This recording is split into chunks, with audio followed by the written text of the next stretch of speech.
Shalom Bapak Ibu. Ketika kita membaca awal dari Lukas 2 ayat 1 sampai ayat 5 atau ayat 7 ya.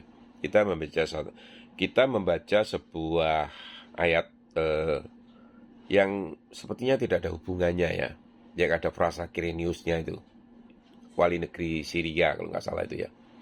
Apa hubungannya ya dengan Lukas 1 sampai 7 ini gitu loh ya. Kirenius Bapak Ibu, nama yang tidak disengaja tapi dipakai untuk rencananya ini. Rencana siapa? Rencana Allah Bapak Ibu. Apa hubungannya wali negeri Syria Kirenius di Lukas 2 ayat 2 dengan peristiwa kelahiran Yesus di Bethlehem? Mengapa nama Kirenius menjadi jalan menuju ke Palungan Bapak Ibu? Bapak Ibu dan saudara-saudara terkasih, jika kita membawa kisah Natal dengan tergesa-gesa, kita sering melompati satu nama yang terasa dingin, asing, dan politis, Kirenius. Inilah sensus pertama yang diadakan pada waktu Kirenius menjadi wali negeri Syria, Lukas 2 ayat 2. Apa pentingnya Kirenius? Mengapa Lukas yang sedang menceritakan kelahiran sang juru selamat menyisipkan nama seorang pejabat Romawi? Mengapa kisah suci ini justru dibingkai oleh keputusan kekaisaran dan administrasi negara? Jawabannya membawa kita kepada satu kebenaran agung. Allah bekerja bukan hanya di bait suci, tetapi juga di balik arsip negara, Bapak Ibu. Bukan hanya melalui doa, tetapi juga melalui dekrit kekaisaran. Kirenius, nama yang tidak pernah berniat memuliakan Allah ini.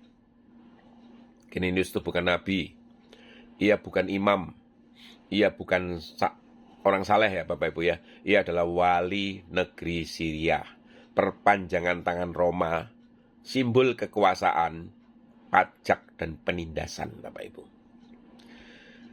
Semua yang ia jalankan bukanlah ibadah, melainkan alat kontrol untuk menghitung manusia seperti barang, untuk memastikan pajak mengalir ke istana kaisar. Namun dengarlah ini, gereja Tuhan. Allah tidak memerlukan niat saleh manusia untuk menggenapi rencananya. Mazmur 76 ayat 11 berkata, amarah manusia akan menguji engkau. Roma mengira mereka sedang memperkuat kekuasaan, padahal tanpa sadar mereka sedang mengantar Mesias ke alamat nubuatnya. Ini. Sensus menggerakkan nubuat, Bapak Ibu. Maria sedang mengandung, Yusuf adalah tukang kayu. Mereka tinggal di Nazaret, kota kecil, tidak terkenal, namun firman Tuhan telah berbicara berabad-abad sebelumnya. Tetapi engkau, hai Bethlehem Efrata, hal yang terkecil di antara kaum Yahuda, daripadamu akan bangkit bagiku seorang yang akan memerintah Israel. Mika 5 ayat 1.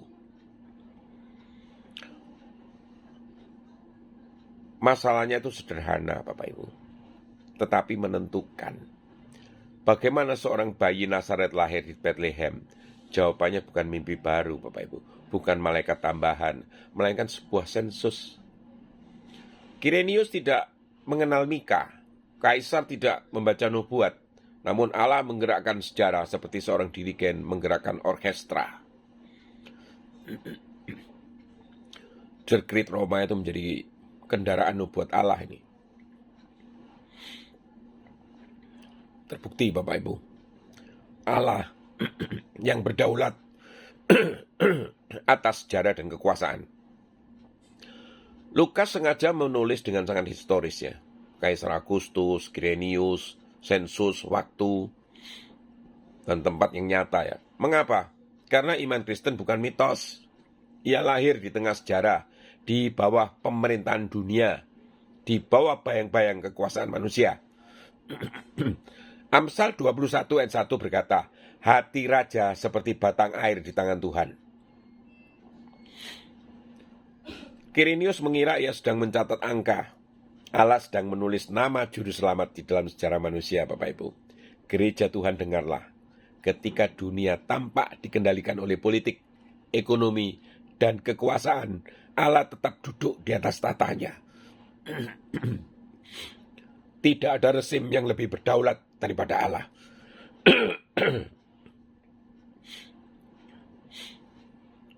perjalanannya melelahkan, tetapi penuh makna ini.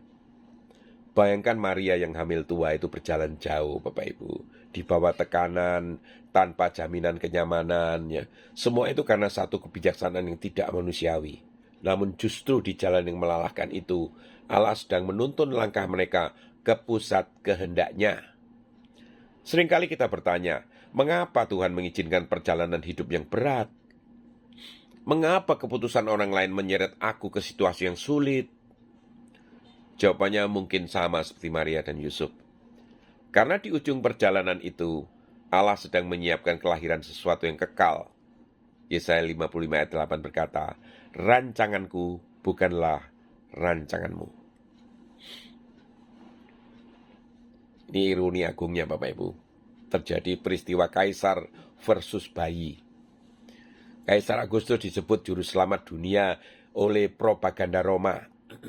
Ia duduk di istana, namanya tercetak di koin. Namun pada malam itu di Bethlehem, tanpa pasukan, tanpa istana, lahirlah juru selamat sejati. Dibungkus lampin, dibaringkan di palungan. Kirenius memiliki kuasa administratif. Yesus memiliki otoritas ilahi. Roma menguasai wilayah, Kristus menguasai hati manusia. Sejarah mencatat Kirenius sebagai catatan ilahi, tetapi Yesus sebagai pusat cerita, Bapak Ibu.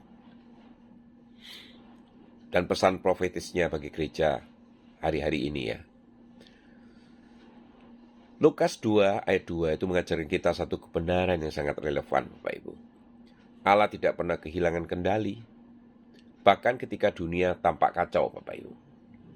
Ketika kebijaksanaan membingungkan, ketika sistem menekan, ketika hidup terasa dipaksa berjalan ke arah yang tidak kita pilih, ingatlah, Kirenius pun dipakai Allah tanpa ia sadari. Roma tidak runtuh saat Yesus lahir, namun benih kerajaan Allah telah ditanam dan tidak ada kekaisaran yang mampu mencabutnya. Daniel 2 ayat 21 berkata, dialah yang mengganti waktu dan masa, yang memecat raja dan mengangkat raja.